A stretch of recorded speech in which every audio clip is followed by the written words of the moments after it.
Let us start solving this problem. See, the procedure to solve the slab type of combined footing has been explained in the previous class. So by following that procedure, we need to design this. So let us start with a design of footing. In the footing, we first have to find the size of the footing. To find the size of the footing, we have to first find the load which is acting on the footing. Now, there are two loads which are acting on the footing. One is the column load, other is the self weight of the footing itself. Now let us find the load which is acting from the column. See, there are two columns, one is A, other is B. We need to add the loads which are coming from these two columns. Hence, the total load on the two columns is written as addition of PA and PB. See, the value of PA is 500 and PB is 700. On adding these two, you will be getting 1200 kilonewton of load. And this load represents the load which is coming from the column alone.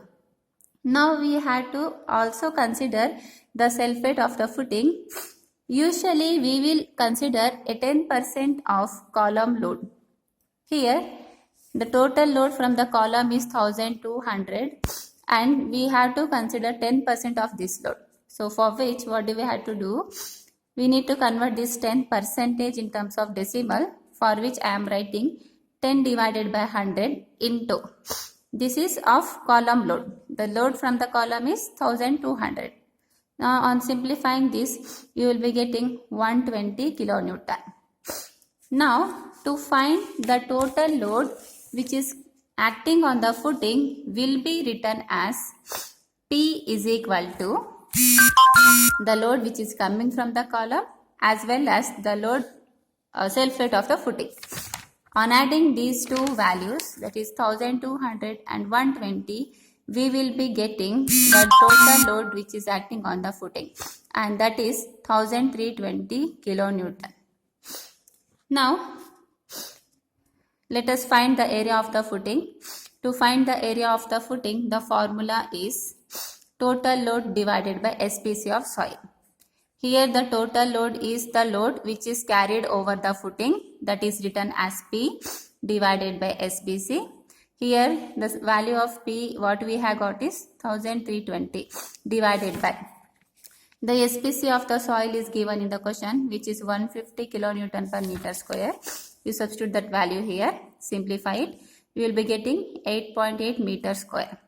So this is the required area of footing. We want the required area of footing as 8.8 meter square. That means 8.8 meter square of area you had to provide. Now let us start finding the size. Here to find the size of the footing, let us assume the width of the footing as 2 meter.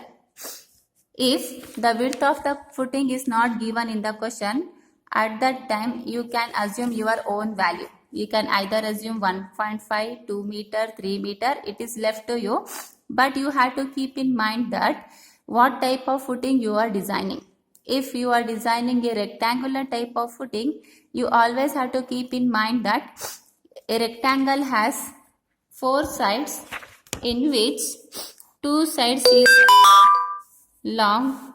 There are 2 larger sides and 2 smaller sides.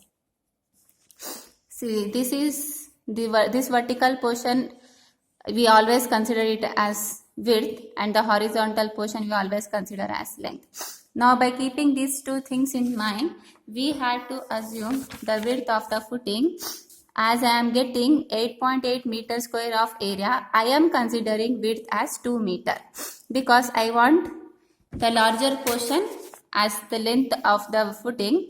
Your length will be always greater than B. For that reason, I am considering 2 meter width here. If not, the width of the footing will be given in the question itself. Now by considering B as 2 meter, let us find the length of the footing. We know that the formula for area of rectangular footing is L into B. By considering this formula, I am writing the equation of L as A by B. Here A represents the area which is required and B represents the width of the footing what we have assumed. Here the area required is 8.8 and B what we are assuming is 2. You simplify this, you will be getting 4.4 meter. If you want, you can keep this as it is, otherwise you can just round it off to the next decimal. If I am rounding here to the next decimal, that's why I am writing 4.5 meter as the length of the footing. Now, whatever the value which you are considering, see I got 4.4, but I am rounding this to the next digit as 4.5. As I am increasing the length of the value here, the value of the length here, automatically the area value will also increase. So now you just write down the size of the footing, that is L into B, as the length what you are considering is 4.5 into the width is 2 meter. Now you have to find the area what you have provided. Area of the footing provided is written as L into B. This LB what you are considering. We are considering L as 4 meter and B as 2 meter. On multiplying this you will be getting 9 meter square, which is greater than the area required. Here the required area was 8.8 meter, but I am providing about 9 meter square of area. Hence, whatever the design which you had done so far, that is safe. So this completes the first step, that is size of the footing.